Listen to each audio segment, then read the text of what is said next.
Trump je v resnici psihološki bolnik, ki ne bi smel te funkcije opravljati. Vedno so ženske lahko prišle do moči, če so sprejele pravila igre. Morate vedeti, da Uršula je sicer res ženska, ne po biološkem spolu, funkcionalno je pa pač ona uslužbenka kapitala. Sebi in Bogu oni odgovarjajo, ne združbi sovernikov. Zato Dončića moralo boleti to, kar se mu je naredilo. Ne? Ni tega sočutja do tistih, ki jim v življenju ne uspe. Evropa se sooča z hudim padcem rodnosti. Pri belcih srednjega zgornjega sloja pa so seveda to že generacije, ki spadajo v kulturo narcisizma. Ne? Ko bom umirala, kaj mi bo lažje? Nekaj bom lažje prenesla. To, da sem zafurala otroka ali da sem zafurala kariero.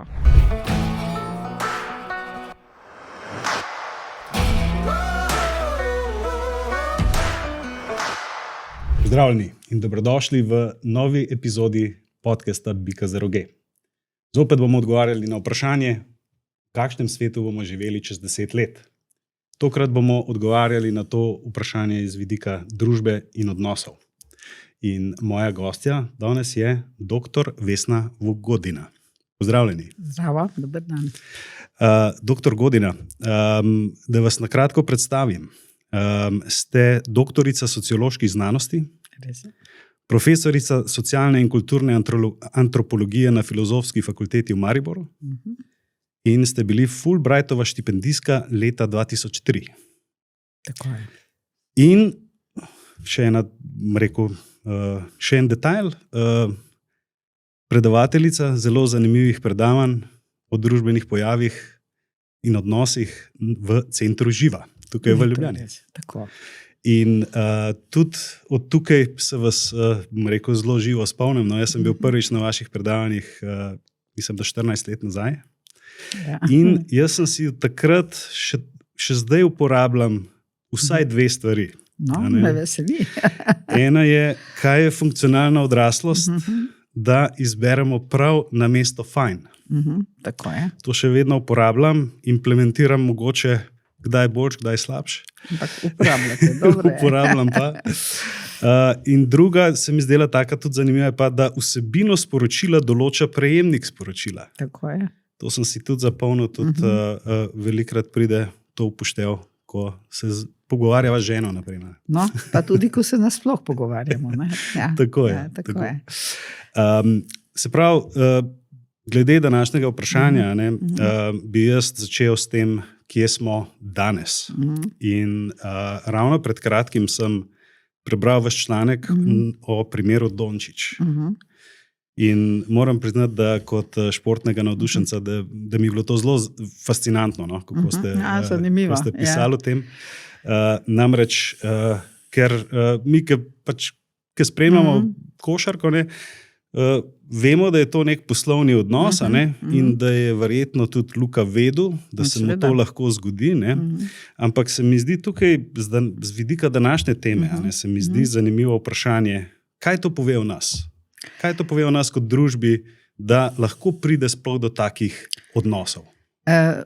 Ravno kar nedolgo zdaj nazaj sem imela tudi en drug intervju, kjer so me ravno tako vprašali, kaj recimo to, kar je pač Zelenskemu zgodilo pri Trumpu, pomeni za današnji svet. Ne?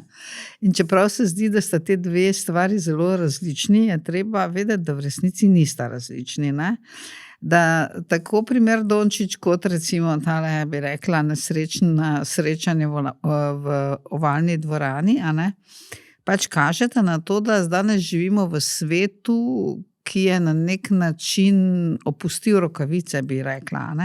Gre preprosto za to, da pač vse odnosi, recimo kot ste rekli, v košarki ali pa sploh v profesionalnem športu, je verjetno vsem tistim, ki pač so pač zaposleni kot igralci v tem športu, jasno, da so na nek način lastnina kluba, ki jo pač lastnina lahko pač klub sem pa tja prodaja in pač predstavlja.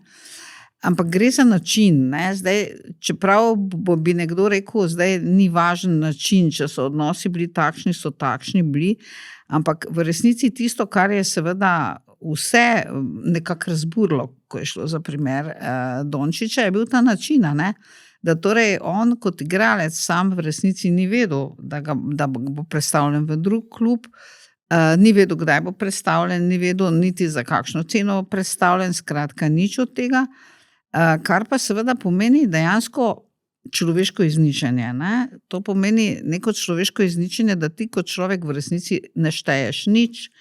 Zdaj seveda je treba vedeti, da to pomeni spremembo ne samo za njega, ne? To pomeni tisto, za to, kar v antropologiji imenujemo socialna smrt, ampak pomeni to seveda spremembo tudi za njegovo družino. Ne? Od danes do jutri je treba zamenjati okolje, v resnici vse socialne mreže, ki jih imaš, vse tvoje socialno življenje, ki ga imaš, pač ne obstaja več in si ti v resnici preprosto kot stvar postavljen na neko drugo mizo, recimo, ne? Kot mi dva krožnike predstavljava. Zdaj, ta seveda, mi vsi živimo v svetu, kjer smo dejansko stvari, kjer smo odtujeni od sebe, je že Marx rekel, od svojega dela, od drugih ljudi, od družbe in tako naprej, seveda tudi od narave. Ampak, ne, zdaj, način, kako se to realizira, ne, pač običajno je, in jaz še vedno mislim, da če bi pač se to dogajalo v Evropi, bi verjetno Luki povedali, da se bo to zgodilo, ne? In pač mu bi vse povedali, kdaj se bo to zgodilo, ali pa neke osnovne informacije o tem, če si že stvar, kdaj te bodo kam predstavili. Medtem ko zdaj očitno, ne, potem ta primer pa kaže na to, da očitno pač ne, tistim, čigar stvar je človeka, ne, tudi tega ni več potrebno, ne, povedati, oziroma niti teh minimalnih standardov, bi rekla, magari vljudnega komuniciranja do druge osebe, ki je pač človeka, ne, se ni treba več držati. In mislim, da je to tisto, kar je v resnici bilo tako, bi rekla, šokantno, da je torej način takšen, kot se pač za patološke narcise in kulturo narcisizma spodobi. Ne, namreč za patološke narcise so drugi ljudje samo stvari. In zdaj pač do tega primera je pač so se trudili, da čeprav si ti stvar, smo te vendarle vsaj malo, ne, kot človeka upoštevali, ali pa, če že ne upoštevali, vsaj naslavljali, recimo, da recva temu, ne. Medtem ko zdaj ta primer je pa pokazal, da tudi to ni več potrebno, ne, da si čista stvar. In enako je zdaj v tem primeru pač tega nesrečnega srečanja med Zelenskim in pač Trumpom. Pač, je že res verjetno, kar vsi opozarjajo, da diplomacija zadaj, ne, proč od javnosti tako zgleda, ne, kot smo zdaj to videli. Ampak pred javnostjo pa diplomacija nikoli ni še zgledala tako. No, mislim, jaz se ne spomnim, da bi kdaj zgledala, a ne. In tudi Slavo je napisal, torej Žižek je napisal, da to zdaj pomeni konec diplomacije, kot jo poznamo. Namreč ta videz oziroma ta, ne, zunanja fasada je vendarle pomembna. Ne? Enako pač, ko predstavljate te pač zvezdnike športne, ne, iz enega kluba v drugi, kjer so očitno samo stvar, ali pa kjer gre za to, da seveda močnejši so vedno krojili svet po svoji podobi in se niso ozirali na to, kaj pri tem želijo šibkejši oziroma kakšno ceno plačajo. Ne? Jaz vedno dam, ko se ljudem to zdi nekaj nezaslišanega, kar se je Zelenskemu zgodilo, pač primer iz naše zgodovine. Vemo, da so bili partizani tisti, ki so osvobodili Trst, vemo, da je bilo to pač, ne, slovensko ozemlje in vemo tudi, da smo ga izgubili. Ne? Torej pravični mir ni nikoli pravičen. Ne? In zato je to govorenje o pravičnem miru v zvezi z Ukrajino meni pač vedno rahlo slabo postane, ko to poslušam, ker seveda v pravični mir lahko verjamejo samo tisti, ki pač nimajo pojma o zgodovini, ali pa pač je to zgolj politična floskola ali pa recimo, ne, neko metanje peska v oči ljudem, ki pač lahko mogoče še verjamejo, da nekaj takega kot pravičnost v tem svetu sploh obstaja. Ne? Tako da mislim, da pač ta oba dogodka sta nam pokazala, da živimo v svetu, kjer bi rekla, te rokavice, ki so jih pred tem časom, ne, recimo še leto nazaj, morali imeti in politiki in recimo lastniki klubov in pač drugi ljudje, ne, ki so pač upravljali z našimi usodami, niso več potrebne. Oni zdaj lahko popolnoma perverzno, odkrito, brez tega, da se sploh pretvarjajo, ne, ker pač Trump se tudi pretvarja, ne. Tako da zdaj je pač, ko patologije obtožujejo Putina, se moramo zavedati, da na drugi strani imamo ravno takšnega patologa ali še večjega. Ne. Mislim, torej ni več nobene potrebe, da se tudi bi rekla, spodobno vedemo drug do drugega. Ne? Zdaj smo lahko pač drug do drugega to, kar smo pošasti, ne? Ki pač, bi rekla, lahko počnejo karkoli hočejo, seveda, če imajo ustrezno družbeno moč. In mislim, to me je pač novinarka vprašala v tem intervjuju, iz katerega sem zdaj ravno prišla k vama, ne? Kaj to pomeni za nas navadne ljudi? To za nas navadne ljudi pomeni pravzaprav zelo problematično novost oziroma novico. Mi smo šibkejši. Ja, normalno. To pomeni, da pač zdaj je konec te iluzije, da pravzaprav obstaja kakšna pravičnost. Obstaja to, da če smo človek, nas pa vendar ne morate upoštevati. Ne? Včeraj sem gledala na televiziji to oddajo o tem, kako v Sloveniji izkoriščamo pač delovno silo, ki prihaja recimo iz Indije, Pakistana, Bangladeša, tako. Ne? In tam je en mlajši delavec rekel, ampak mi smo tudi ljudje, ne, je treba upoštevati, da smo ljudje. Ne, očitno zdaj je svet takšen, da tega ni več treba upoštevati. Ne? In mislim, da je to zelo grozljiva novica, ne? Ker pravzaprav prej, mislim pač ne glede na vse, je pač bilo to tudi jaz sem človek, to, kar je pač ta, bi rekla, mladi delavec iz Bangladeša, mislim, da je bil govoril, ampak ne, danes pač nismo več to, ne? Danes smo samo še stvari. In to na nek način je konec enega sveta, nekega sveta. Se vam pravim, mi objektivno smo bili alienirani, seveda v vseh teh oblikah, ki jih danes doživljamo. Že Marx je pisal o tem, torej to ni nekaj novega, ampak vendar družben način, kako se je ta alienacija uveljavljala, je bil pa bistveno manj surov, ne?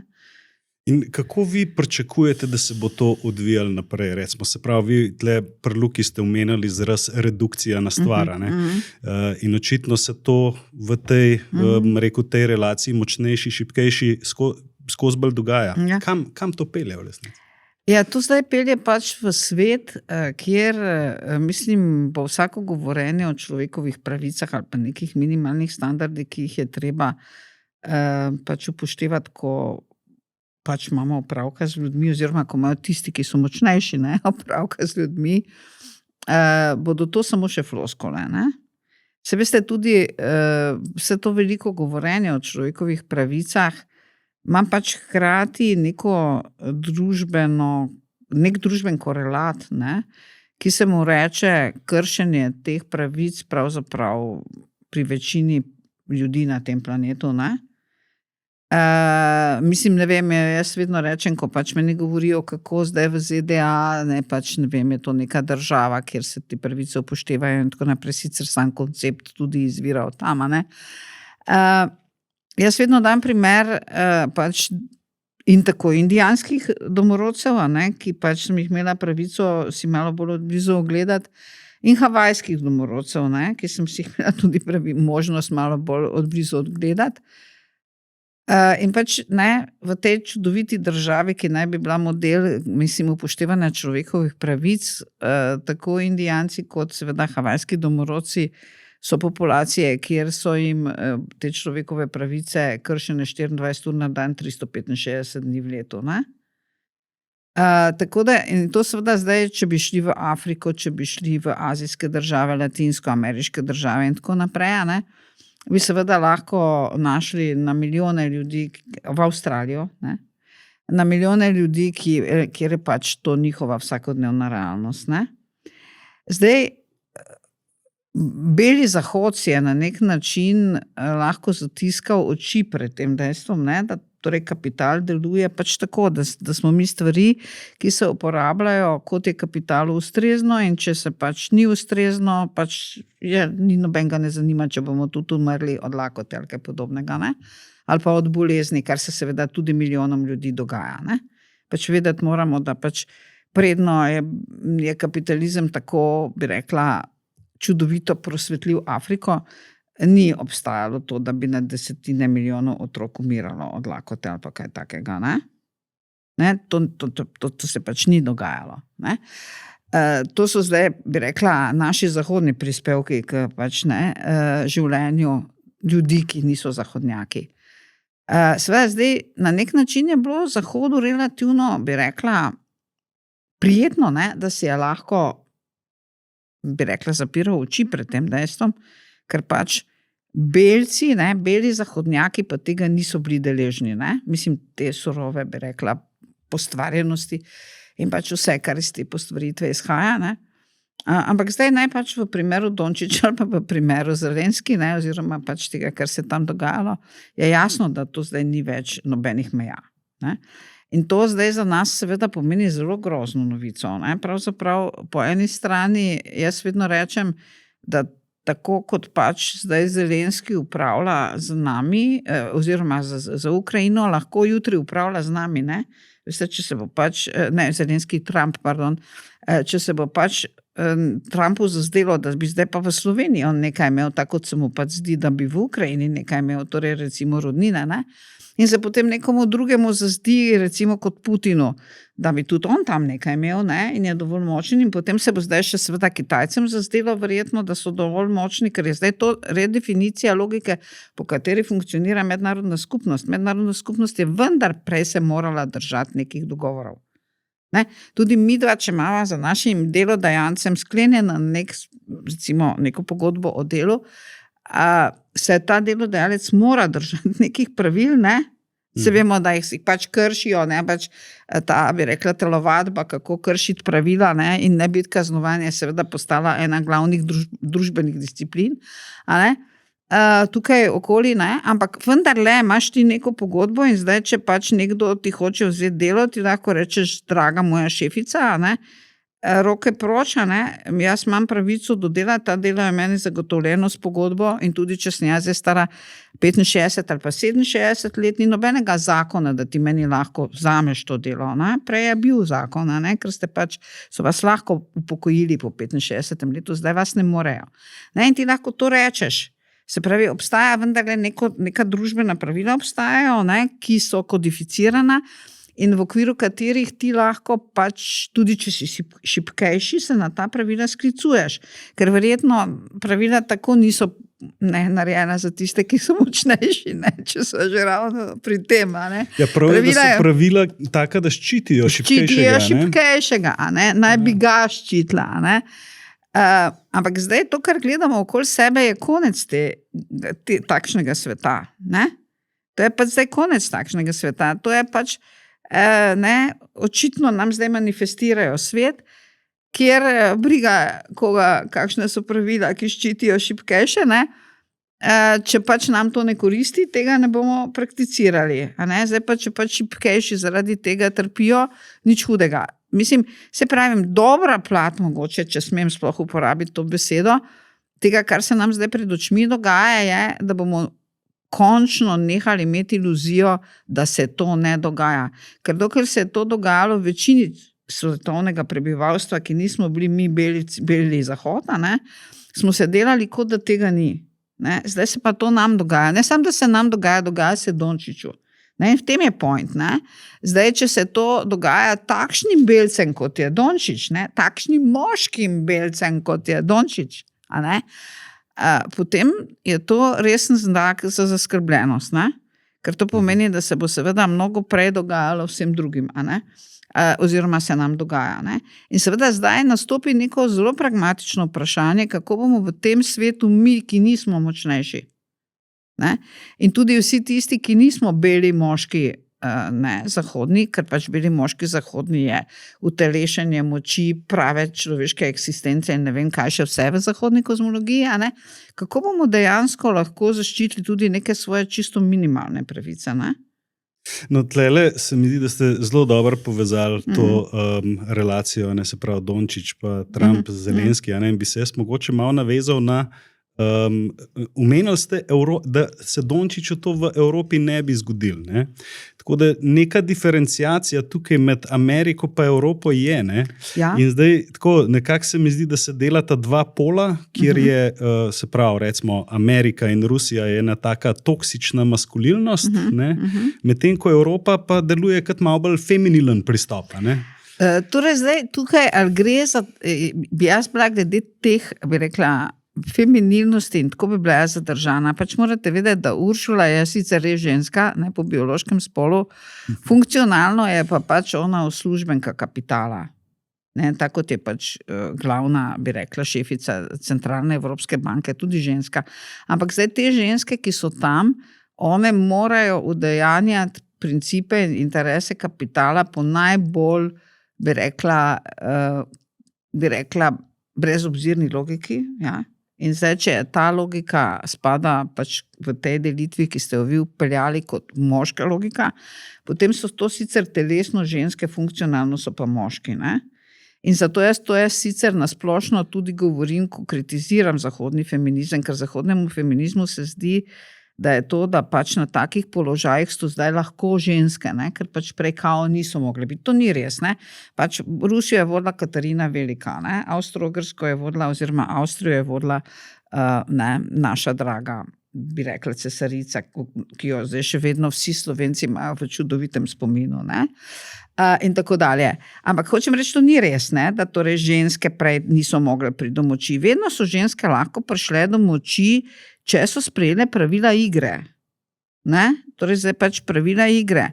Pravila igre kapitala zdaj v tem primeru. Ne? Tako da pač jaz se ne tolažim s tem, da Uršula karkoli drugega pomeni, ne?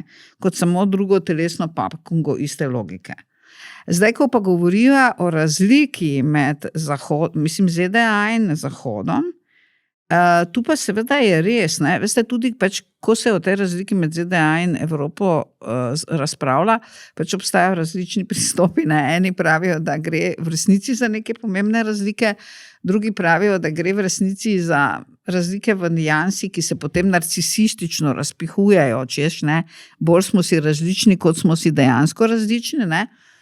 Ampak smo si različni. Veste, pač treba je razumeti, mislim, čisto zgodovinsko gledano, ne? Belci v Evropo pridejo, v ZDA pridejo bistveno kasneje, kot so v Evropi. Ne? Evropa je, še predno so Belci sploh v ZDA, ne?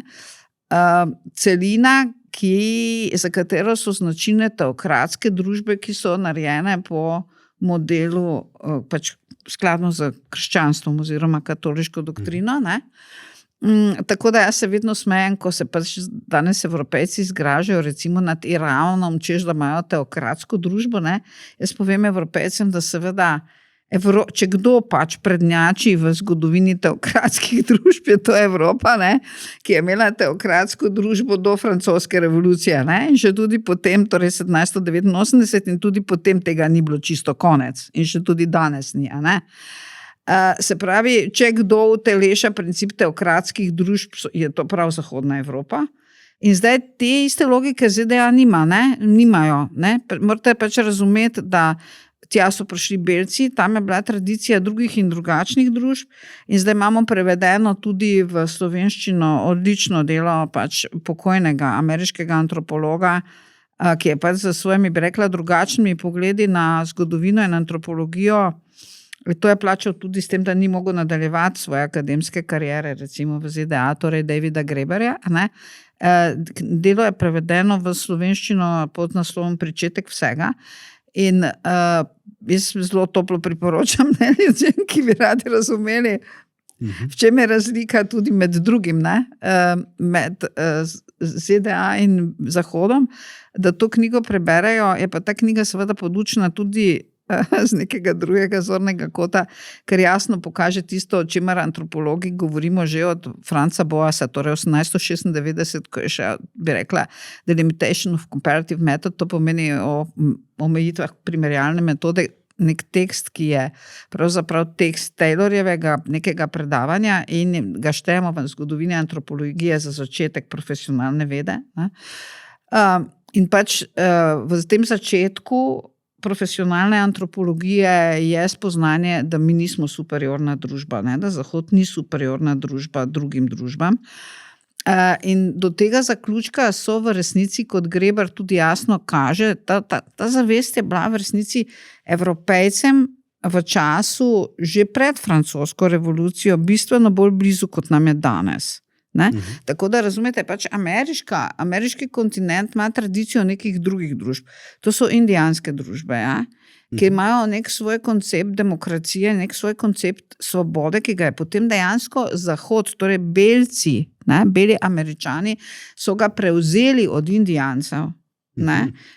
Sočasno, ko so prihajali belci in so imeli ta srečanja in seveda pogovore z Indijanci, je bilo tako belcem kot Indijancem jasno, da so zahodne teokratske družbe, ki so jih seveda belci za sabo prinesli v ZDA, inferiorne indijanskim družbam, ko gre za demokracijo in ko gre za svobodo. Torej pač Indijancem je bilo nezamisljivo, da vi lahko živite v družbi, ker morate razumeti, da takrat seveda so bile evropske družbe feudalne družbe, ne? Da lahko živite v družbi, kjer se vi ne smete premakniti zemlje. Ne, razumete, pač za Indijance je bil to temeljni princip svobode, da torej lahko grem kamor hočem in da lahko izberem, komu bom podrejen. A veste, še danes je to načelo v resnici nezamisljivo, ne? Danes se mi prepiramo, a bi imeli preferenčen glas ali ne, a lahko torej mi Slovenci si zdaj izberemo, komu se bomo podredili ali ne.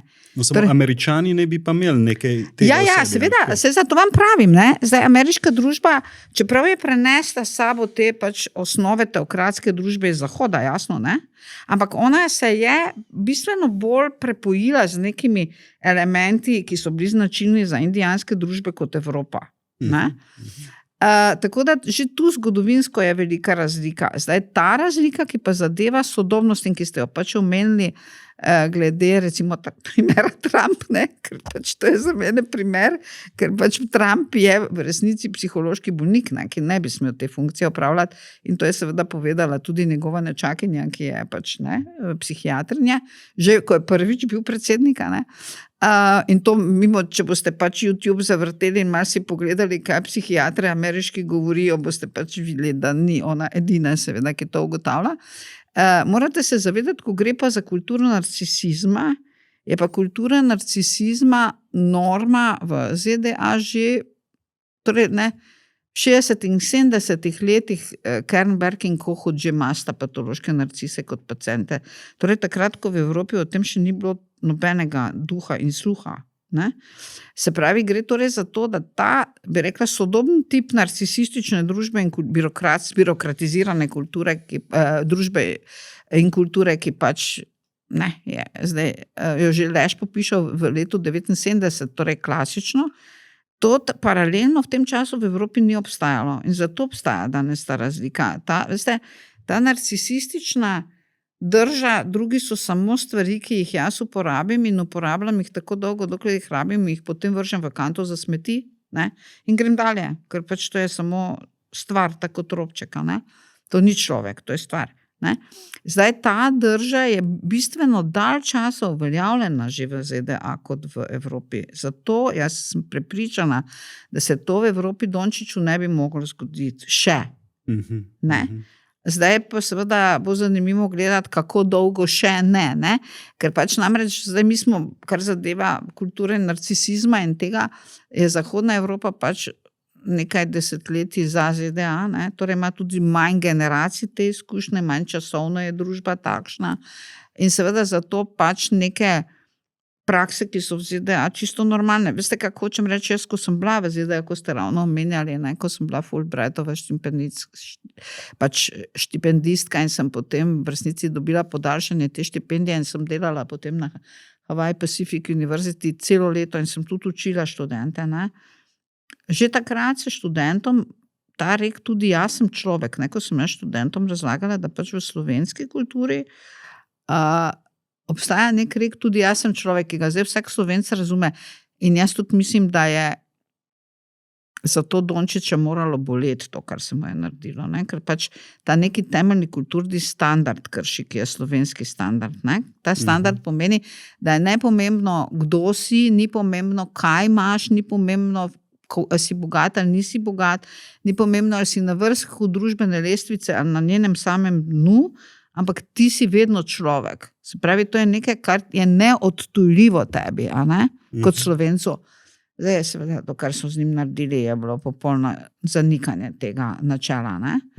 Zdaj, vas smem samo vprašati, a je tle kakšna povezava z tem, da je Amerika tako nekako nek turbokapitalizem vlada tam, medtem ko Evropa je vseeno bolj socialna, da smo malo bolj vajeni tega. Ja, veste kaj, to je pa povezano v resnici bolj s tem, da ameriški kapitalizem je bolj protestantski, evropski je pa bolj katoliški. Čeprav kapitalizem, moderni tip kapitalizma je v jedru protestantski, kar je že Weber pisal in je to še vedno odlično razčlenjeno v protestantski etiki in duhu kapitalizma, ampak protestant, kot bi rekla, vernik je sam pred Bogom. Torej ni skupnosti, ki bi lahko za mene delovala ali karkoli. Jaz sem sam pred Bogom in v resnici se sam naslavljam na Boga in tudi vse račune, če tako rečem, ki jih imam z Bogom, jih imam samo jaz. Torej ni nobene skupnosti.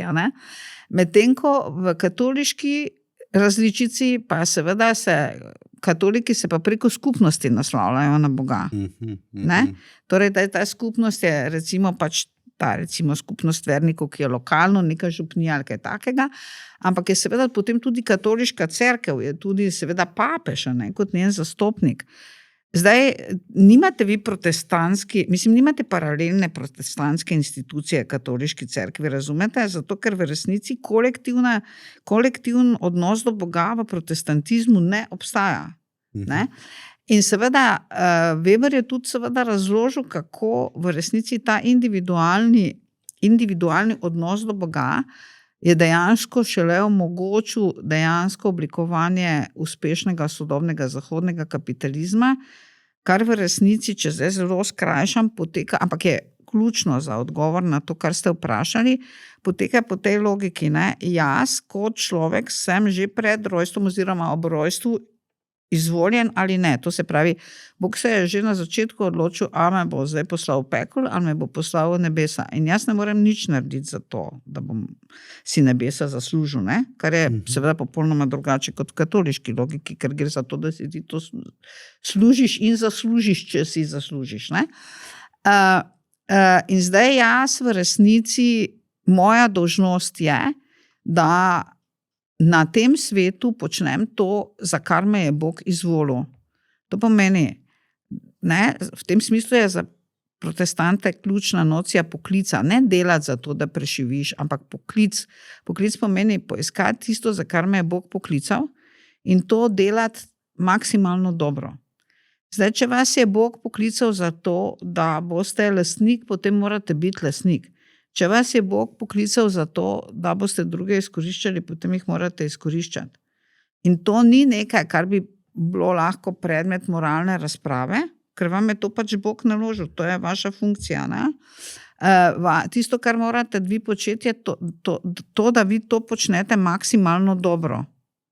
In ni nobene moralne razprave, a zdaj bi jaz lahko imel moralni zadržek mogoče do tega. Zdaj, to moraliziranje je, kljub vsem, bi rekla, zadržkom, ki jih jaz imam seveda do katoliške cerkve, na nek način bolj doma pri katolikih, medtem ko je občutek dolžnosti bolj doma pri protestantih. In to je neka zgodovinska razlika, razumete, vendar je to nekaj stoletij razlike med protestanti in katoliki, ki seveda se v praksi kaže v tem, da v resnici recimo nek protestant ne bo imel nobenega velikega zadržka, da drugega izkorišča in ne vem kaj, da je drugi, ne vem, šibkejši in da je zdaj drugi zaradi njega reven in ne vem kaj. Zaradi tega, ker drugega je Bog izvolil za to, da je revež. In torej on pač ima drugo funkcijo v svetu, kot jo imam jaz. Razumete? To je pač najna individualna usoda, ki je določena za predestinacijo, se temu reče. Pa tudi več individualne odgovornosti. Seveda je pa hkrati tudi več individualne odgovornosti in več individualne moralnosti. Torej, protestanti imajo vest, zato ker oni morajo sebi in Bogu, oni odgovarjajo, ne združbi sovernikov. In zato v tem smislu je ta, rekla, nek brezčuten kapitalizem, bolj blizu protestantom, zaradi tega, ker v resnici tu zdaj ni, kako ne vam rečem, recimo vam dala primer v praksi. Recimo, če živite v ZDA, tam boste pač ena od stvari, ki zelo loči ZDA, ne, od Zahodne Evrope, je to, da ni tega sočutja do tistih, ki jim v življenju ne uspe. Ne? Torej do revnih, do tistih, ki so pač, ne vem, bolni, do tistih, ki pač končajo, ne vem, na družbenem dnu ali v drogah ali kaj takega. Ni tega sočutja, ne? Oni pač imajo še vedno to logiko, tudi tisti, ki so ateisti, da to je pač njegova usoda. Torej, ne, skladno z pač predestinacijo bi se reklo, Bog ga je zato izbral in zdaj je to pač njegova eksistenca in tu se jaz nimam pravice kaj mešati, niti tega ne morem spremeniti, ker je to božji načrt. Pa naj bi imel vsak enake možnosti. A ne? Nima vsak enako. Ne. Zdaj to, da nima vsak enakih možnosti, je v jedru zgolj floskula. Ne? Mislim, formalno imaš ti lahko enake možnosti, ampak če te je Bog izvolil kot invalida, recimo kot slepega, kot osebo s cerebralno paralizo, ki ima možgansko poškodbo, kot otroka, revežev in tako naprej, seveda ti nimaš enakih možnosti. Ampak s tem jaz nimam nič, to je božja odločitev, ne? In zdaj pač tak človek mora ravnati skladno z božjo odločitvijo oziroma s planom, z božjim načrtom, tako je. In v resnici se jaz v to nimam pravice mešati. In v resnici je ta na nek način frapantna odsotnost socialnosti. Vsaj za zahodnjake, ki so še socialni. Ne? Jaz sem to seveda na svoji koži v Ameriki zelo težko doživljala, pa vem, da sem tudi imela recimo neke kolege, ki so prišli iz Evrope, ki so enako pač to zelo težko prenašali. Ne? Medtem ko Američanom, tudi tistim, ki se imajo za levičarje, je to popolnoma samoumevno. Zato ta neka socialnost, ne? Socialni kapitalizem, ki ste ga vi omenili, kak je socialni kapitalizem? Ne? Razumete, se vidite, da v ZDA tudi tisti, ki se imajo za levičarje oziroma ki so demokrati, ne morejo sprejeti zdravstvene reforme, ki bi vsem recimo garantirala zdravnika, ne? In vsaj osnovno zdravstveno oskrbo. Ne? Zakaj? Zato, ker je to tvoja individualna naloga in če si ti, mislim, kako ne vam rečem, če ti ne v življenju ne uspeš, je to ne samo dokaz tvoje neke psihološke ali pa neke druge inferiornosti, ampak pač je to božja volja, ne? Ja, jaz sem tudi eno leto živel v Ameriki, ne? In jaz sem dobil tak občutek, da oni na nas, Evropejce, gledajo, kot da smo pohabljeni od tega socialnega sistema. Tako je. Se pravi, pri njih je tako, kot da imajo vsi enake možnosti, vsi se borimo, vsi tekmujemo in nekaj jih vznikne na površje in so zmagovalci. Medtem ko v Evropi pa češ, da nas ujčkajo, ta socialni sistem nas vse ujčka in zaradi tega nimamo zmagovalcev. To je pravilen občutek, ne? Ker pač seveda, zaradi tega, ker sam pravim, v osnovi ni nobenega sočutja, ne, do tistih, ki so pač kakorkoli v deprivilegiranem položaju v tej tekmi. Ne, to pač nima nobene zveze z ničemer. In da bi se potem država v to vmešavala ali pa da bi mu drugi ljudje pomagali, odpade. Ne. Zdaj pač vsi vemo, ki smo v Ameriki živeli, da ameriška dobrodelnost, ne, tako slavna, ni motivirana z tem, da pač tisti, ki ima več, pomaga živeti onemu, ki živi teže ali pa ima manj, ampak z davčnimi olajšavami tistega, ki pač se dobrodelno, ne, bi rekla, izživlja. Zato, ker seveda, če pač vi s tem, da daste neko količino denarja v dobrodelnost, se pač izognete nekim oblikam davka. Ne? Razumete? Nek status, ne? Seveda, ja. To je v resnici spet, ne, praksa tebe kot zmagovalca. Tako je. Ne, ni to zdaj.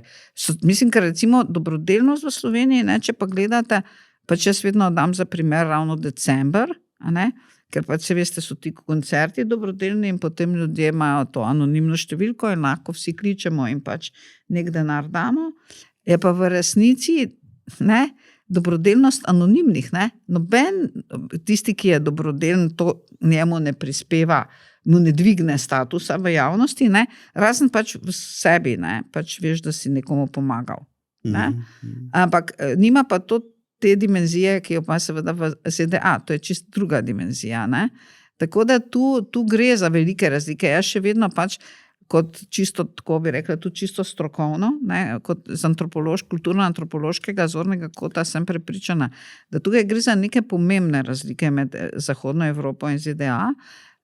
In seveda so te razlike zgodovinske, ne, kot sva že rekla. Ne, pač so zdaj, torej recimo od odkritja Amerike dalje, ne, torej, potekajo. In zdaj seveda so pa potem v različnih družbenih in zgodovinskih razmerih so seveda še potem mogoče povečale ali pa so se neke specifičnosti razvile. Tako da neka socialna država, ne, to je, tako kot ste prav rekli, to je za Američane, mislim, oprostite, ne, to je popolnoma, bi rekla, deplasirano, ne.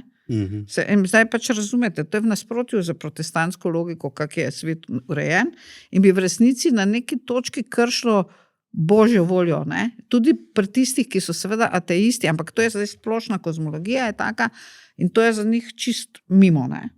In to je bil tudi razlog, zakaj sem se jaz potem odločila, da bom šla nazaj v Slovenijo, ne? Ker bi lahko tam ostala, preprosto zato, ker je moja hčera cerebralni paralitik, ne? In je seveda meni bilo jasno, čist bi rekla profesionalno, kaj to zdaj pomeni.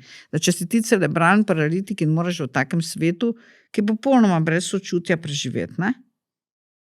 Ja, ne? To si pa je še slabše kot tukaj, a ne? Pa že tu je dovolj slabo, ja. Zdaj, tlele bi se mogoče malo vrnil na Evropo, malo, rekel, menjam temo, no, ampak še zmeraj ostaja v Evropi. Evropa se sooča z hudim padcem rodnosti. A ne? Velike težave se nam napovedujejo, a ne? In me zanima, kako vi gledate na to kot družbeni pojav. Zakaj imamo manj rodnosti? Kaj se je zaradi tega, ker pač kultura narcisizma pravi, ne, da je treba delati to, kar ti je fajn. Ne? Zdaj pač vsi, ki imamo otroke, vemo, da to ni fajn. Ne?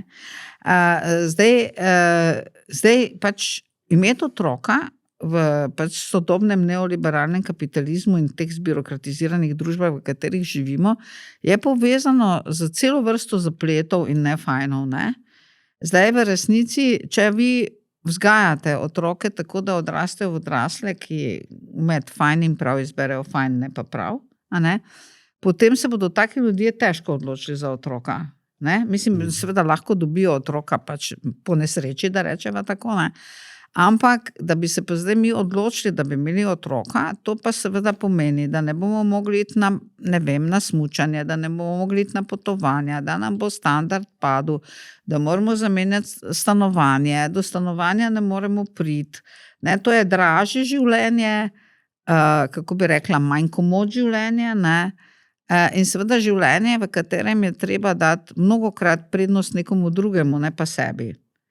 In zdaj, če imate vi pač odrasle, vzgojene skladno z narcisistično socializacijo, bodo oni pač zrasli v odrasle, ki bodo močno premislili, če bodo imeli otroke, ne? Zdaj tudi bi bilo seveda zanimivo pogledati v ZDA, ne? Ker pač v družbah, ki so izrazito multietnične in imate pač seveda predstavnike zelo različnih drugih družb in kultur, ne, oni imajo seveda drugo kozmologijo, drugačen način razumevanja recimo tega, kaj pomeni biti starš, ne. Jaz verjamem, po mojem je tako, da pač tudi v ZDA pač je rodnost bistveno pomembno višja v recimo pri Mehičanih ali pa kom drugem, ne, kot pa recimo pri Belcih srednjega sloja zgornjega, ne. A pa je to povezano z raso? Ali z ne, to kakšnim ni povezano. To je povezano s tem, kako otroka vzgajate. Če je oseba patološki narcis, ona pač ne bo verjetno se odločila prostovoljno za nekaj, kar zmanjšuje njeno ugodje. Ne? In to, da si star, seveda zmanjšuje tvoje ugodje. Zdaj, ko gre pa za to, da sem recimo omenila Mehičane, ali tako dalje, tukaj ne gre za raso, tukaj gre za to, da so oni predstavniki neke druge kulture. A ne? Torej, pač tam so neke druge vrednote pomembne, otroke se drugače vzgaja, od otrok se nekaj drugega pričakuje in seveda tudi od odraslih se nekaj drugega pričakuje. A ne? Zdaj, pri Belcih srednjega zgornjega sloja pa so seveda to že generacije, ki spadajo v kulturo narcisizma. Ne? In tukaj zdaj Pač, ja, ne, tukaj je pač to, da je meni fajn in da je meni dobro, pač ne, prvi leitmotiv mojega življenja. In v takšnih življenjih seveda odpadejo potem razni družbeni angažmaji, ki zmanjšujejo to moje individualno ugodje. In starševstvo je gotovo eden od teh načinov, kako zmanjšuje svoje individualno ugodje. Ni edini, ampak je pa seveda mislim tudi, če se boste pogost oziroma kar uveljavljen, tudi če se boste vi pač, ne vem, pogovarjali z ljudmi, zakaj recimo nimajo še otrok, pa so že recimo blizu 40, vam bodo povedali, ja, pa zato, ker potem ne moram delati kariere, pa zato, ker potem midva ne morava potovati, pa zato, ker ne. Seveda, starševstvo pomeni, da ja, seveda, fajn. Fajn. Zdaj, na to temo je Jordan Peterson rekel, da v trenutku, ko izobraziš ženske, da začne rodnost padati. Kaj vi mislite o tem? Jaz mislim, da to sicer ni povezano s tem, nujno, zato ker pač, jaz pač poznam polno izobraženih žensk, ki imamo otroke, pa imajo tudi več otroka, ampak je pa seveda tako, da če pač je ženska izobražena in ni izobražena za to, da bo potem diplomirana gospodinja, tako kot se dogaja v ZDA, ker pač si greš ti študiraš, ampak študiraš lahko tudi na zelo elitni univerzi, zato, ker je to del tvojega statusa, ne pa zato, ker boš ti pač resno misliš, kdaj to početi, To je zdaj razlika. Ampak če pač ti se izobražuješ za to, da boš opravljala ta poklic, torej pač z idejo, da bom potem delala to, in to tudi delaš,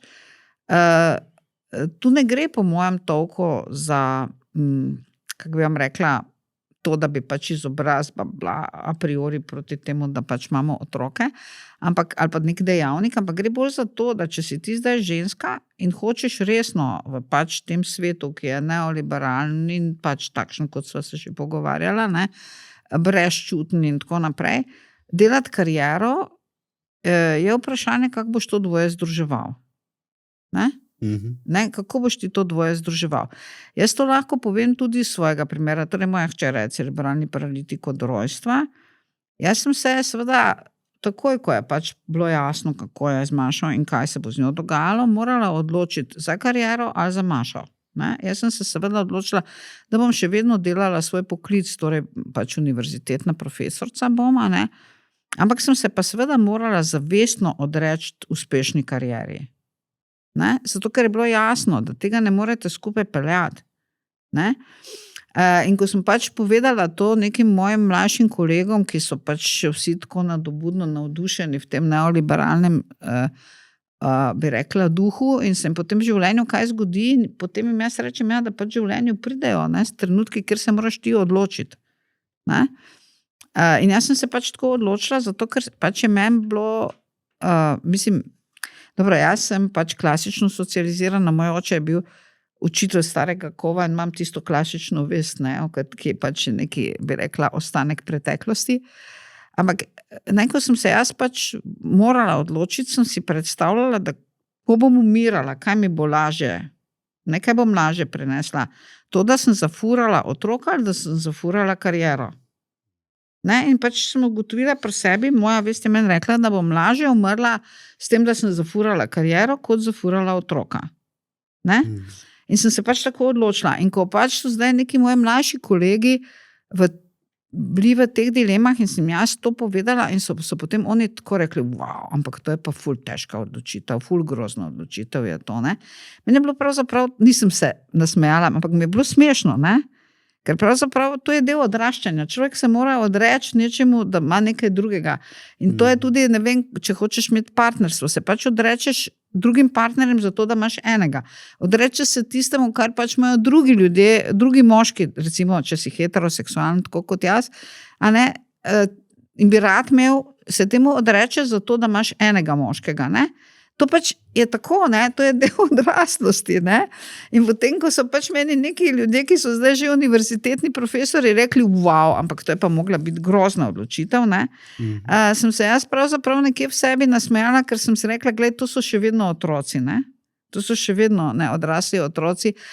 In seveda zdaj pri ženskah je tako, da ženske, ko pač rodimo otroke, čisto vsaka ženska, tudi če ima zdravega otroka, ne, mora sprejeti odločitev teh prioritet, razumete? Ne?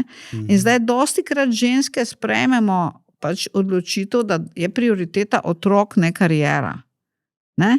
In seveda potem pač naša karijera trpi. Potem zdaj pač mene neki ljudje, ki so zdaj redni profesori in za katere sicer noben v Sloveniji ne ve, da obstajajo, ker pač niso nikoli v svojem življenju povedali niti enega pametnega stavka v slovenski družbi, na primer, ne? Se oni delajo norce iz mene, češ, da jaz pri mojih letih, kaj sem pa naredila, kako sem pač seveda premalo stvari objavila in tako naprej. Ja, seveda, zdaj, če si ti moški, ki imaš ženo, ki imaš 2 otroka, ki žena je doma, ne, in servisira dom in otroke in tvoj tisti, kako bi rekla, nekšen hotelček ali kaj že imaš in ki ne vem, kaj še vse počne, ne, veste, ki v resnici te servisira, ja, mislim, verjetno ti imaš res čisto neke druge možnosti, kot ima ženska, ne? Ki je mama. Tudi če nima cerebralnega paralitika, ne? Je pač treba neke stvari opraviti. Ne? Neko perilo je treba oprati, neke stvari je treba založiti. Ne? Zdaj, ko sem se sem vozila, sem poslušala Radio Gaga in je pač tam, ne vem, če je kdo poslušal, ne? Lahko si zavrtite nazaj, ampak je ful zabavno, ne?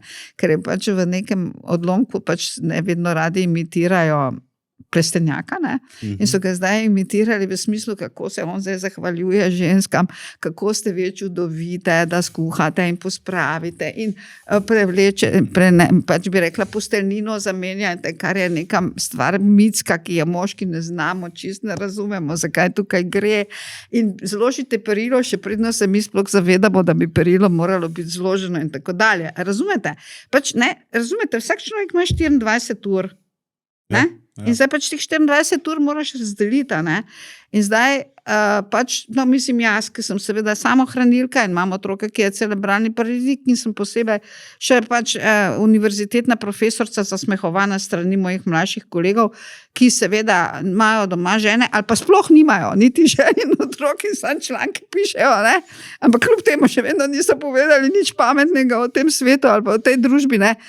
Razumete, o tem nekaj vem, ne? Ker pač imam doma polni stroj perila, ki ga moram zložiti, ali pa osušiti, doma imam hčero, ki je zdaj trenutno ne more hoditi, ker si je, poleg tega, da je cerebralni paralitik, zdaj še stegnenico zlomila, plus tega imam v računalniku, ne vem, doktorate 3 doktorantov, plus tega, razumete, imam še ne vem kaj, ne? In s tem imaš 24 ur.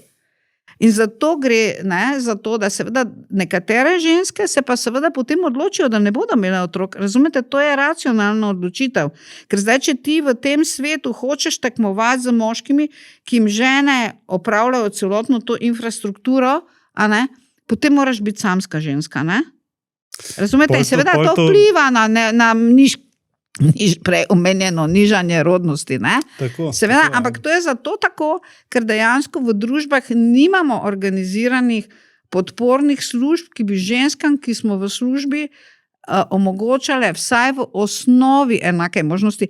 Razumete, to je laž, da imamo enake možnosti. Tudi recimo potem smo ženske pod enakimi kriteriji habilitirane. Oprostite, to ni enakost, to je institucionalizirana neenakost. Ne? Če sem jaz, ko sem imela Mašo, je ta država meni, pač dokler je Maša bila še otrok, priznavala davčno olajšavo, kot da bi imela 7 otrok. Ne, pač glede na njeno diagnozo. Verjetno država pač ne se veste, posebej, ko gre za davke, ti nič ne pokloni, ne? In zdaj sem jaz samohranilka 7 otrok in če se hočem habilitirati, sem merjena z enakimi kriteriji kot nek samski moški, ki ne dela nič drugega kot to, ali ki ima ženo, ki vse naredi, tisto, kar moram jaz narediti.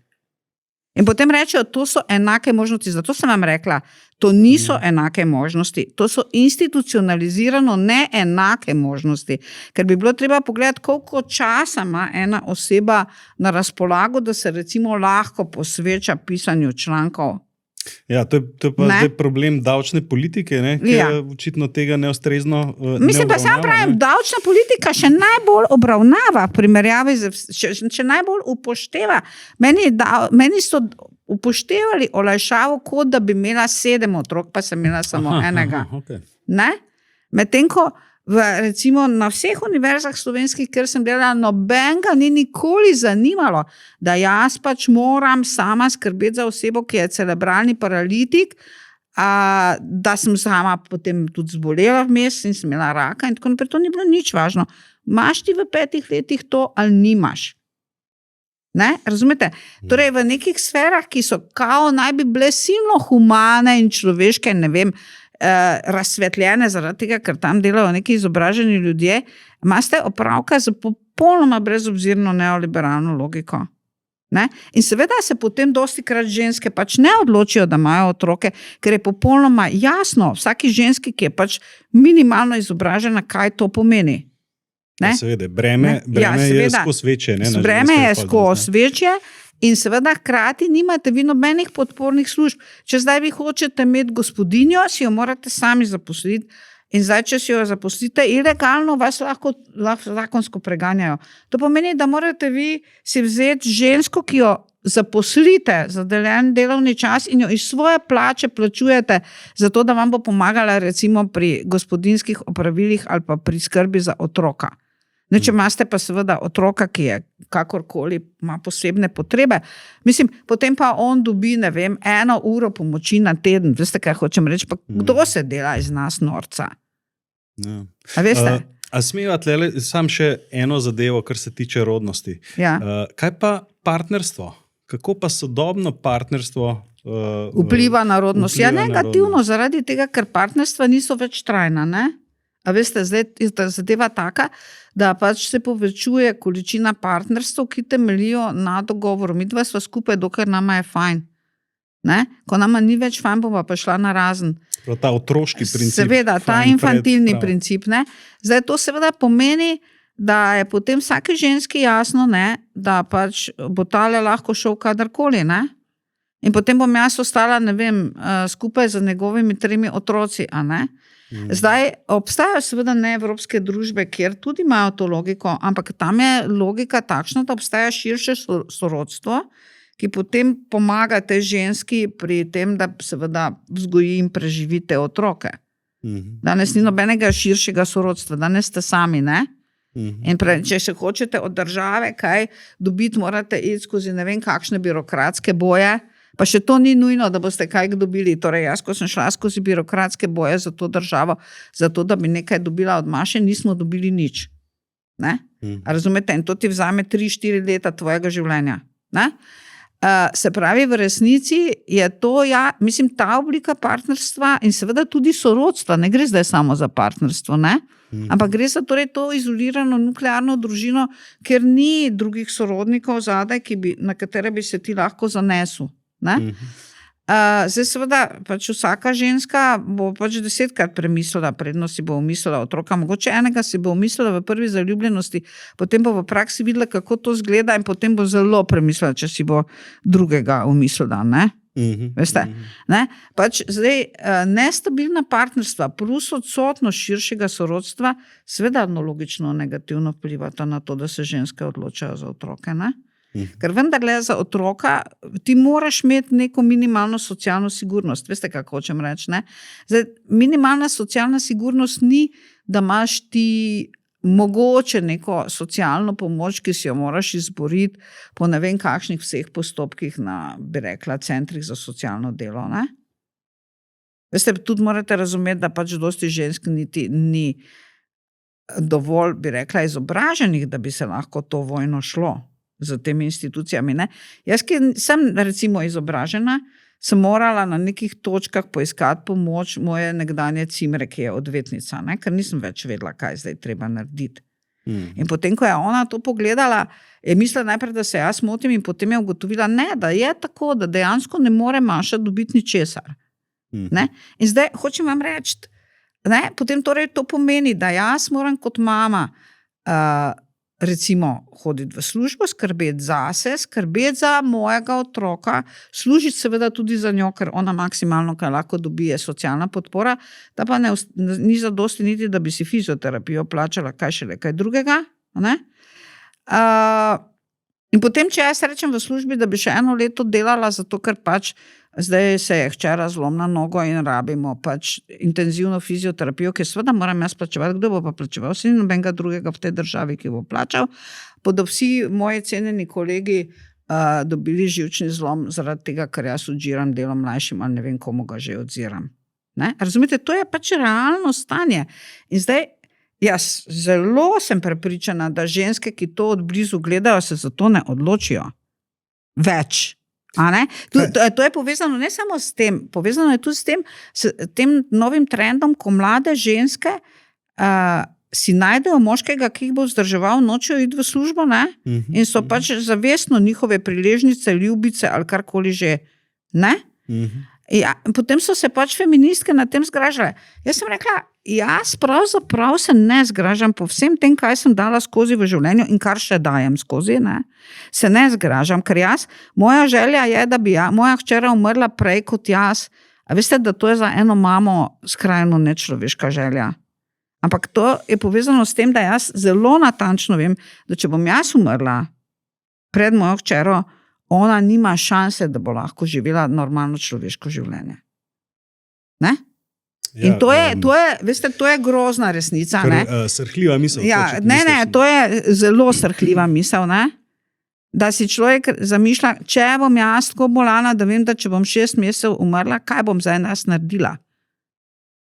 Ne? A bom zdaj uspavala najprej mačka, pa vse, pa še mojo hčero, pa sebe, ali kaj bom zdaj naredila? Kako se ta problem rešiti? Ne? Razumete, to so grozne stvari. Ne? In morate razumeti, da ženske, mlajše ženske, zdaj so že one narcisistično socializirane, potem so pa gledali te svoje mame, ki so padle v to past, v katero sem jaz tudi recimo padla, oziroma naša generacija je padla, ne? Ja, bomo me naredili istočasno kariero, pa imeli otroke, ne? Ne? Zdaj, naše hčere, oziroma jaz poznam tudi v našem sorodstvu hčere, mam, ki so seveda isto tako uspešno v svojem poklicu in tako naprej, ampak hčere nočejo več tega delati. Ne? A veste, to otroci vidijo. Otrok vidi, kakšna je socialna cena za to, ne? Kakšna je človeška cena za to. On gleda to svojo mamo vsaki dan. Ne? Kako ta mama vsaki dan dela od jutra do večera, kako nima pospravljenih predalov, kako jo mož sekira, ker to in to doma ni narejeno, službijo sekirajo, ker to in to ni narejeno in jo potem še javno zasmehujejo njeni sodelavci, ker ima manj objavljenih člankov kot tisti mladi moški, ki so samski, pa niti otrok še nimajo, pa ženka, če pa imajo žene, ki so doma, pa potem njih servisirajo tam. Ne? Razumete? Mislim, potem to ena hčera gleda, ona se ne odloči več za to, ne? In ko zdaj pač feministke se na tem zgražajo, oprostite, ne? Veste, hočem reči, jaz sem dajala to skozi in dajem to skozi in če mene vprašate, če bi se še enkrat za to odločila, jaz nisem sigurna, da bi se še enkrat za to odločila, da bi imela otroka, ne? Bi se odločila ali za kariero, in bi pač bila profesorca ne vem kje, kar so mene vabili recimo biti profesorca ne samo v Ameriki, ampak tudi recimo na Brunelu, ki je drugi najboljši oddelek takoj za Cambridgeom za socialno antropologijo v Britaniji, ne? Pa jaz nisem šla tja zaradi hčere. Ne? A veste, to so stvari, ki pač mislim, so zamolčane, ampak to je dejanska resnica in ne morete vi pričakovati in potem pač prijajo tile demagogi, posebej desničarski, ki zdaj potem razlagajo, kako so ženske grozne, ker nočejo več imeti otrok. Ja, dajte družbo urediti, ne? Dajte vi urediti družbo tako, da če bom jaz morala pač iti nekam, recimo na konferenco mednarodno predstavljati nekaj, kamor me vabijo, da bom jaz strani družbe imela zagotovljeno varstvo za mojo hčero, ki je cerebralni paralitik in me ne bo rabilo skrbeti, a ona zdaj je padla, ali je jedla, ali je nekdo pomagal zamenjati vložke, ko ima menstruacijo in si jih sama ne more zamenjati, ali kaj takega. Razumete? Dajte mi družbo, ki bo to mi ponudila, ne? Ama vidite vi, kje kako družba na svetu? Ne. To so sponujale samo na evropske družbe, ker so imeli razširjeno sorodstvo, ne? In ker če mame ni bilo, so pač bili drugi sorodniki, ki so to pomagali otroku narediti, ne? Doktor Godina, pa vidite, da bi se to lahko v prihodnosti spremenilo? Ne, zaradi tega, ker je problem v tem, da bi mi morali preiti, kar vedno govorim in pišem, pa verjetno nihče ne razume, mi bi morali preiti iz družb, ki delujejo po logiki ekonomske racionalnosti, kar so kapitalizem. Ne? Ekonomska racionalnost pomeni, da od vseh možnosti izberemo tisto, ki prinaša največji profit. Mi bi morali preiti v družbe, ki delujejo po logiki socialne racionalnosti. Torej, ne gre za to, da izberemo tisto rešitev, ki prinese največji profit, ampak tisto rešitev, ki prinese največjo korist ljudem.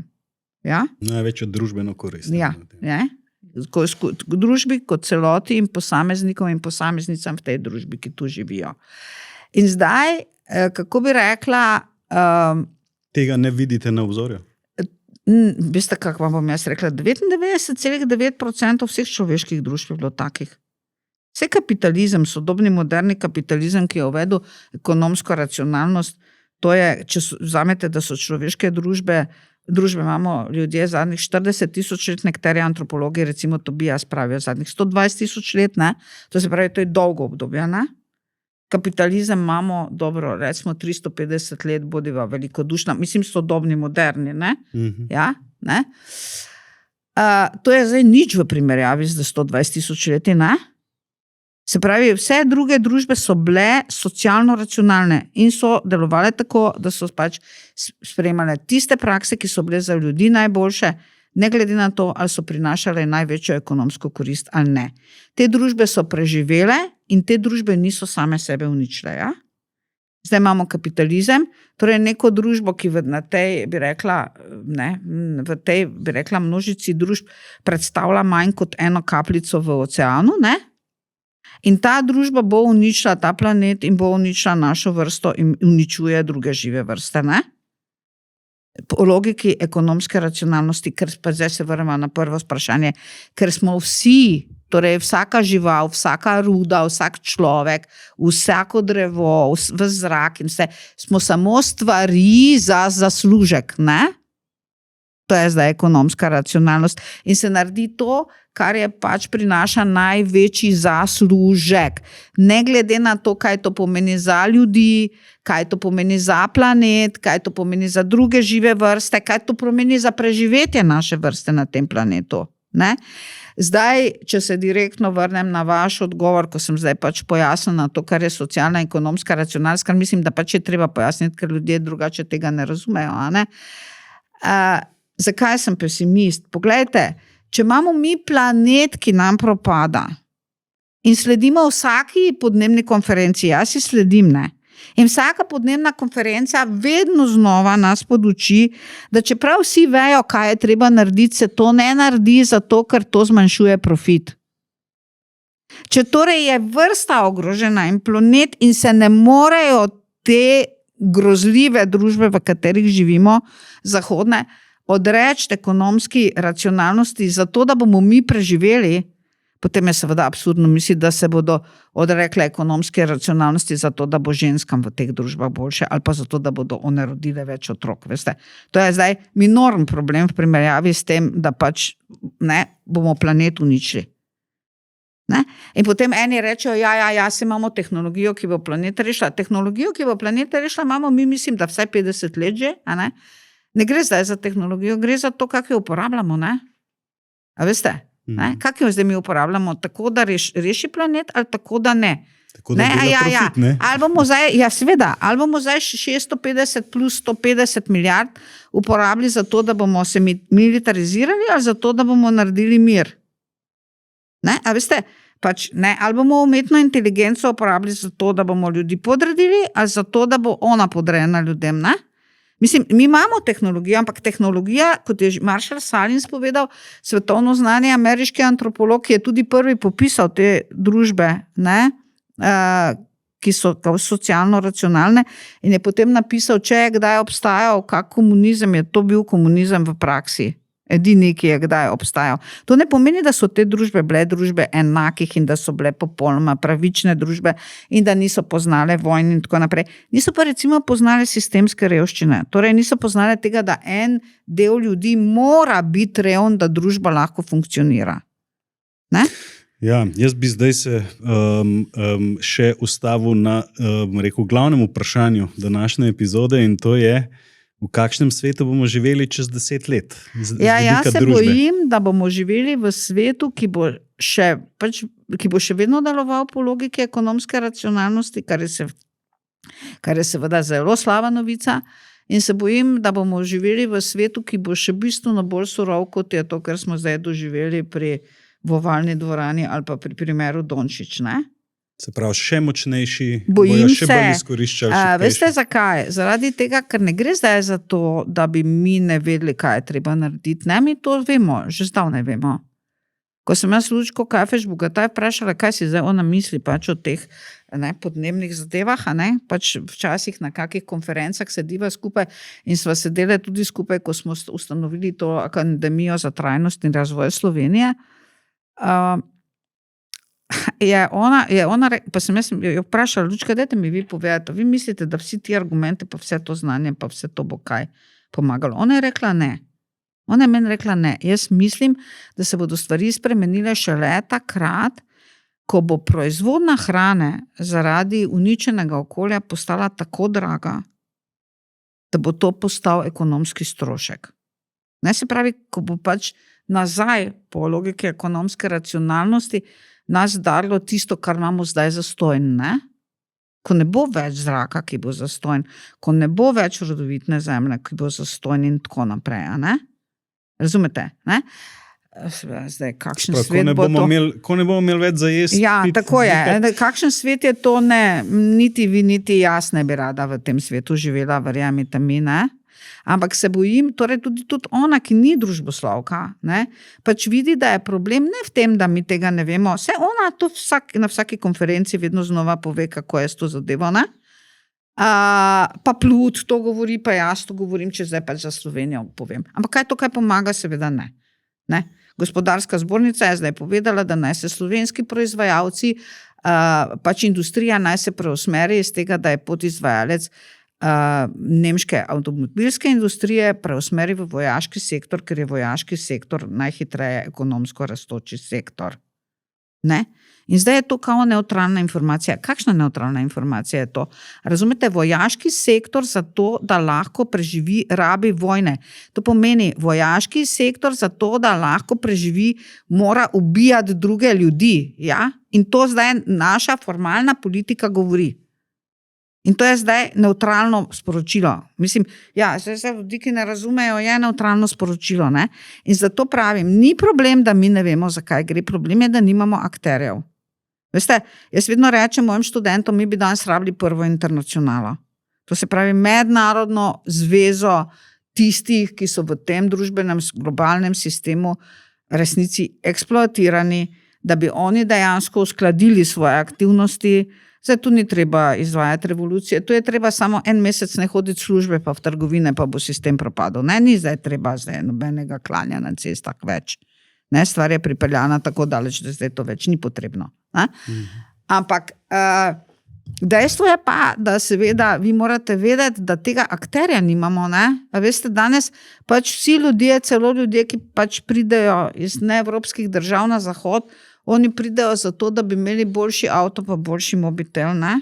Razumete, kaj to pomeni? To pomeni, da če mi daš ti malo več dobrim, sem jaz zadovoljen, pa me nič ne zanima, kakšna je družbena, socialna, ekološka in kakršnakoli druga cena za to, da pač imam jaz te neumne igračke. Ne? Ja, torej bolj pesimističen pogled. Jaz žal nimam, bi rekla, jaz bi rada bila optimist, ne? Rada bi bila optimist. Zelo, ne? Ker pač jaz, ko gledam mislim, jaz imam za razliko od številnih ljudi, ki se ukvarjajo z študenti, svoje študente rada. Ne? In jih imam rada na način, da si včasih kak študent to celo narobe razlaga, pač ne, da se zdaj tu neko materinsko ljubezen izkazujem do njega, saj kakšno imam pa jaz pravico, da to zdaj prakticiram, ne. Jaz imam te študente rada in ko si jaz pravzaprav zamišljam, v kakem svetu bodo oni živeli, ne bi jaz rada živela v takšnem svetu, čisto zares, tudi vi ne bi. A pa mislite, da bo kaj dobrega, oziroma bo kaj bolje čez 10 let? Ja, veste kaj, jaz mislim, Da verjetno bolje bo to, da bodo pač neki tehnološki problemi, ki se nam danes zdijo nerazrešljivi, mogoče zelo enostavno razrešljivi, ne? Neke bolezni, ki jih danes ne znamo ozdraviti, bodo mogoče zelo enostavno ozdravljive, ne? Mislim, ne? In tako naprej. Mislim, ta del bo verjetno boljši. Seveda vprašanje je pa, kdo si bo lahko ta zdravila privoščil, ne? Ne, to je zdaj vprašanje. Tako je že danes to vprašanje. Saj veste, da pač imamo med te redke bolezni, so zdravila na zahodu in potem kaj zdaj delamo Slovenci? Zbiramo denar, da se ta otrok lahko recimo zdravi na zahodu, ker pač ne, drugače mu ta zdravila niso dostopna, ne? Se pravi, verjetno znanje bo napredovalo, o tem jaz nimam nobenega dvoma, ne? Čeprav pač večina družboslovja je danes v resnici pravzaprav ideološko orodje kapitala in je to, kar oni govorijo, čisto neuporabno in lahko pozabimo, da bo kdajkoli imelo kakršenkoli, bi rekla, resen učinek na kumulacijo znanja. Ampak znanje je kumulativno, ne? Ono se veča. In v vsakem primeru bo ta kumulativno znanja imela neke pozitivne, vse potenciale, ne? Če tudi že ne konkretne družbene uporabe, kar je seveda dobro. Ne? Okay. Ampak mislim, zato, da bi pa ta potencial, ta dober potencial bil dejansko praktično uporabljen, ne? Ali pa uporaben, no, kakorkoli hočeva, pa moramo spremeniti družbo. Ne? Znotraj sodobnih zahodnih neoliberalnih kapitalističnih družb to ne bo nič pomenilo. Razen pač, da bodo nekateri ljudje imeli še večjo moč in bodo še bolj blazneli, kot zdaj recimo Putin in Trump blaznita. Ne? Tako da pač to zdaj, ne, to je tisto, kar sem rekla, ne, pač to, kako tehnologijo uporabimo ali pa znanje, je odvisno od družbenih odnosov. Ne. V resnici naš, kot človeštvo, je naš temeljna domača naloga spremeniti družbo. Ne? In družbo je treba spremeniti nazaj v socialno-racionalne družbe. Ne? Zato sem rekla, da bom napisala knjigo v angleščini For Socialism, torej za socializem, ker to v slovenščini tako nima smisla pisati, ampak ne, zato ker tam lahko računaš, da bodo bralci, ki bodo razumeli, da ne gre zdaj za politično propagando nekega, bi rekla, političnega sistema ali pa stranke ali pa nekega programa, ampak da gre za preprosto nujnost, da mi moramo preiti na socialno-racionalno delovanje, sicer bomo pogubili sebe, planet in vse druge, ki pač so še tukaj. Mogoče 1% bo preživel, ne, ker bo dovolj bogat. No jo, to mogoče naloga za naslednjih 10 let, da naredimo kakšen korak v to smer. Imamo še več nalog, jaz mislim, da nalog imamo dovolj, samo moramo se premakniti iz cone obdobja, to mislim, da je pač tako, ne. Ja. Jaz imam zdaj še par hitrih vprašanj za vas, to pomeni, da če se le da v enem ali dveh stavkih odgovorite, ne. Se pravi, eno vprašanje je, kako bo umetna inteligenca spremenila naše odnose v 10 letih? Tega danes ne moremo reči, ker je to odvisno od družbene uporabe, tako kot sem že rekla, ampak kot kaže na slabše, če bo taka uporaba, kot je zdaj. Okay. Ali woke kultura predstavlja eksces, ki naj bi vodil v zaton civilizacije? Jaz se bojim, da ne predstavlja samo eksces, ampak postavlja pravilo, ampak to pravilo dela vidno, ne. Okay. Moška, se pravi, toksična maskulinnost, kot je Donald Trump, ne, pa recimo Andrew Tate se dosti pojavlja, ne, recimo, glede na to, da dobiva toliko, bom rekel, fanov, oziroma toliko sledilcev, da toliko ljudi to odobrava, kaj to pove o današnji družbi? Ja, kaj pove o moških? To pomeni, to v današnji družbi pomeni, da pač ljudje vedno bolj potrebujejo figure, ki jim garantirajo varnost. Najbolj, ko je družba kaotična, bolj potrebujejo figure, ki jim garantirajo varnost in na zahodu je ta figura pač tak moški. Ne? Ja. Okay. Smo ljudje v osnovi dobri ali slabi? Niti dobri, niti slabi, smo oboje. Okay. Še zadnje vprašanje. Kje bo doktor Godina čez 10 let? Upam, da na neki lokaciji, ki bo bolj prijetna in bolj varna za življenje, kot je Evropa. Doktor Godina, jaz se vam zahvaljujem za današnji obisk. Ponovno se vidimo naslednjič. Hvala. Hvala za vabilo. Hvala lepa.